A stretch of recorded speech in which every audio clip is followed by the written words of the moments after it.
दोस्तों बात करने वाले हैं इंडियन नेवी की एक नई रिक्रूटमेंट के बारे में। इंडियन नेवी के द्वारा जो है ना permanent job SSR medical assistant के पोस्ट पे वैकेंसी निकाली गई है और बहुत ही शानदार वैकेंसी है। ये अग्निवीर अग्निपथ के तहत नहीं है।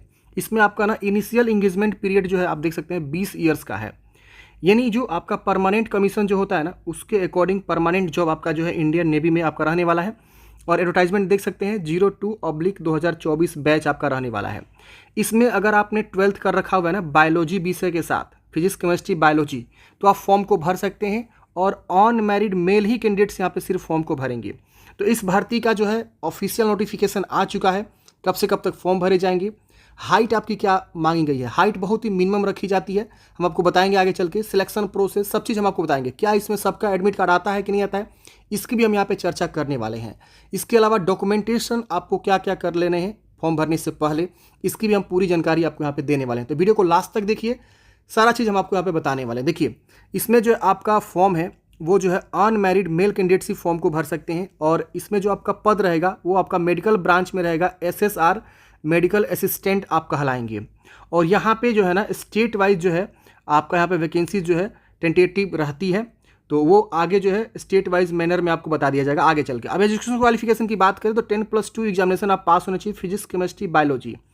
पीसीबी सब्जेक्ट आपका होना चाहिए। अगर मान लीजिए आप बायोलॉजी जो है एक्स्ट्रा में भी लेके पढ़े हैं ना तो भी फॉर्म भर सकते हैं। अगर आप बायोलॉजी मेन में लेके पढ़े हैं तो भी आप फॉर्म भर सकते हैं। तो ऐसा नहीं है कि आप मेन में ही बायोलॉजी पढ़ें, बायोलॉजी आप किसी भी तरह से पढ़ाई किए हैं, आपका फिजिक्स केमिस्ट्री बायोलॉजी होना चाहिए तो आप फॉर्म को भर सकते हैं। लेकिन यहाँ पे ध्यान देना है कि यहाँ पे 50% मार्क्स होना चाहिए और मिनिमम 40% ईच सब्जेक्ट में, मतलब सभी विषय में 40% से कम नहीं होना चाहिए। और जो है ना ओवरऑल मिला के एग्रीगेट 50% से कम नहीं होना चाहिए। तो ये यहाँ पे रहती है। अब एज लिमिट की बात करें तो 1 नवंबर 2003 से लेकर 30 अप्रैल 2007 के बीच आपका डेट ऑफ बर्थ है। तो आप फॉर्म को यहाँ पे भरने वाले हैं। एज वगैरह में कोई भी यहाँ पे छूट वगैरह नहीं मिलता है। ये इंडियन नेवी की वैकेंसी है और सबसे ज़्यादा फास्ट सिलेक्शन जो है इंडियन नेवी यहाँ पे करता है। तो ये भी आपको समझ लेना है। अगर आपको अर्जेंट में जॉब चाहिए तो इस जॉब के ऊपर आप पीछे पड़ जाइए। हाइट बहुत ही मिनिमम रखी जाती है, मैं अभी हाइट आपको बताऊंगा। अगर आपका यहाँ पे जॉब लगता है तो ट्रेनिंग पीरियड में आपको 14,600 रुपये पर मंथ आपको सैलरी देखने को मिलेगा। बाकी जब आप परमानेंट होंगे तो आपका डिफेंस पे यहाँ पे देख सकते हैं 21,700 से लेकर 69,100। इसके अलावा जो एमएसपी होता है 5200 पर मंथ प्लस डीए अलाउंसेंस जो भी अप्लीकेबल होता है वो सब आपको यहाँ पे मिलता है। तो सैलरी के मामले मत पूछिए, सैलरी ज़बरदस्त यहाँ पे आपको देखने को मिलती है। प्रमोशन के बारे में बताया गया है। आप जो है यहाँ पे प्रमोशन ऑफिसर 1 जब बनते हैं लेवल 8 ऑफ द डिफेंस पे मैट्रिक्स आपका इतना हो जाता है प्लस एमएसपी वगैरह। तो प्रमोशन के यहाँ पे डिस्कस किया गया, प्रमोशन भी आपका होता है। अब यहाँ पे इंश्योरेंस कवर भी आपका होता है। इसके अलावा और भी बहुत सारे जो है यहाँ पे आपको ट्रेनिंग के दौरान आपको जो है गिफ्ट्स रीडिंग मटेरियल्स ये सब आपको जो है ये सब आपको दिए जाते हैं। तो ये सारी चीज़ यहाँ पे बताई गई है, मतलब आपको क्या क्या जो है सैलरी में मिलता है, प्रमोशन वगैरह ये सब आपको यहाँ पे दे दिया गया है। तो आप इसे देख लेंगे। सैलरी बहुत अच्छी है, आप बस जॉब पे फोकस करिए। सैलरी आपको पूछने की बात नहीं है, ज़बरदस्त सैलरी है 12वीं पास के लिए। सिलेक्शन प्रोसेस की बात करें तो यहाँ पे सबसे पहले ही आपका एक शॉर्ट लिस्ट कैंडिडेट्स करे जाएंगे। सबसे पहला स्टेज कैंडिडेट्स को शॉर्ट लिस्टिंग किया जाएगा। यहाँ लिखा है स्टेज 1 शॉर्ट लिस्टिंग, मतलब परसेंटेज यहाँ पे मायने रखता है। अगर आप परसेंटेज अच्छे खासे परसेंट पे अगर आप जो है इंटर क्वालिफाई हैं, फिजिक्स केमिस्ट्री बायोलॉजी और जो भी आपका विषय है इंटर में अगर अच्छा मार्क्स है आपका तो समझिए आपका सिलेक्शन यहाँ पे पक्का होने वाला है। तो परसेंटेज के बेस पे जो है ये लोग क्या करेंगे, एक मेरिट लिस्ट जारी करेंगे जिसमें फिजिक्स केमिस्ट्री बायोलॉजी के जो क्वालिफाइंग मार्क्स हैं, ऑब्टेन्ड मार्क्स हैं, उसके बेस पे ये लोग शॉर्ट लिस्ट करेंगे। अब जिनका अच्छा स्कोर होगा वो स्टेट वाइज भी वेरी करता है, हर एक स्टेट का अलग अलग कट ऑफ स्कोर हो सकता है। तो वो जैसे ही वो मतलब आपका जारी होगा, मतलब शॉर्ट लिस्ट आप होंगे इनके कट ऑफ के अकॉर्डिंग, तो अब हो सकता है वो 80% पे सिलेक्ट करें, 90% पे सिलेक्ट करें। अब डिपेंड करता है कितने कैंडिडेट्स फॉर्म भरते हैं। मिनिमम तो 50% रखा गया, 60% में भी सिलेक्शन हो सकता है, 70 पे भी हो सकता है, 80, 90, 95 पे भी हो सकता है, समझ रहे ना। तो ऐसे कट ऑफ आपका जाता है। अब जो भी कट ऑफ वाट एवर रहेगा अब देखा जाएगा कि कितना लोग फॉर्म भरे हैं, उसके बेस पे ये लोग शॉर्ट लिस्ट करेंगे। जिनका अच्छा परसेंटेज होगा उन्हीं को पहले रखा जाएगा।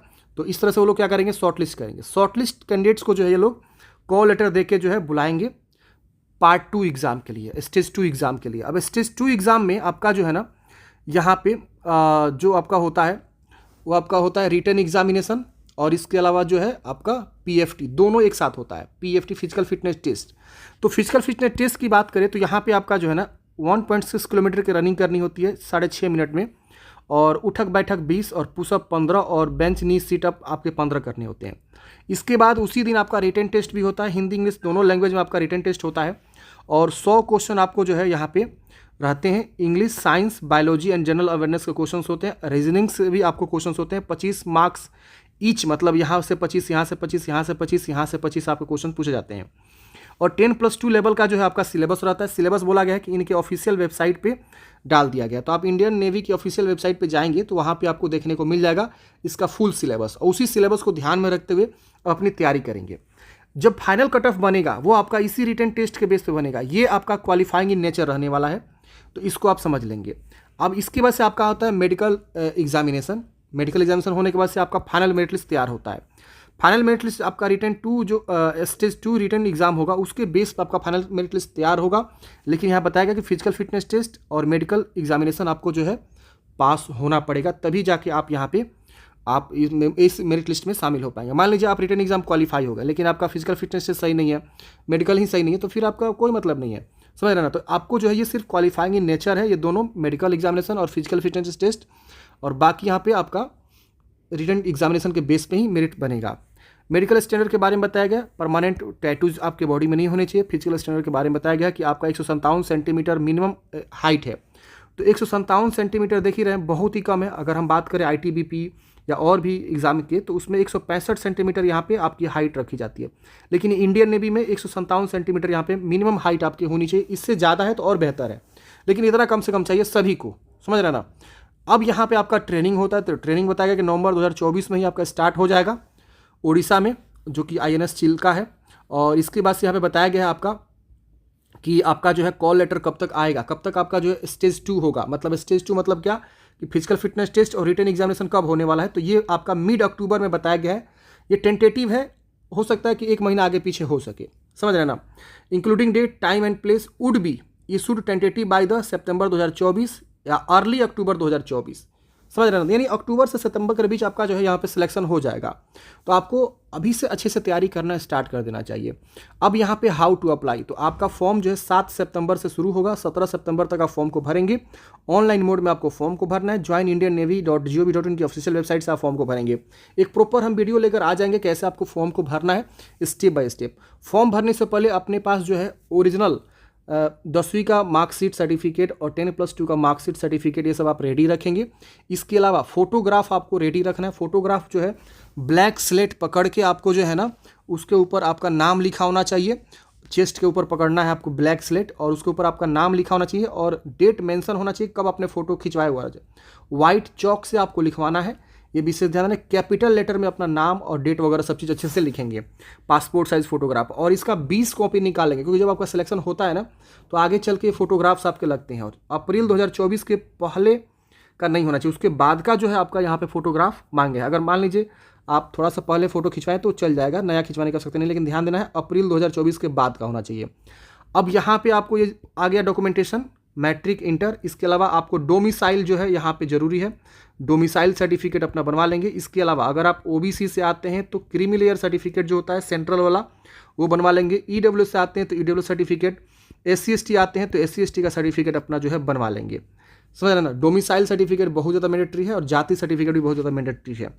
फॉर्म भरते समय भी आपके मांगा जा सकता है मे बी, लेकिन डोमिसाइल में देखता हूँ कि अक्सर मांगा जाता है। जाति थोड़ा कम मांगा जाता है लेकिन डोमिसाइल मांगा जाता है, तो ये आप जरूर बनवा लेंगे फॉर्म भरने से पहले। अभी आपके पास समय है, 7 से 10 दिन में आपका मतलब बन जाता है, तो अभी आपका पास समय है। अब लास्ट डेट फॉर्म भरने का 17 सितंबर है। मैं एक प्रॉपर वीडियो लेकर आ जाऊंगा कैसे फॉर्म को भरना, जैसे इसका आवेदन स्टार्ट होता है। तो आशा करता हूँ फ्रेंड्स ये जानकारी समझ में आई होगी। अगर आप एलिजिबल नहीं है तो उन दोस्तों को भेजें जो इस पद पे एलिजिबल हैं। तो आशा करता हूँ सारी जानकारी समझ में आ गया होगा। मिलते हैं किसी नेक्स्ट वीडियो में। जय हिंद, आपका दिन शुभ हो।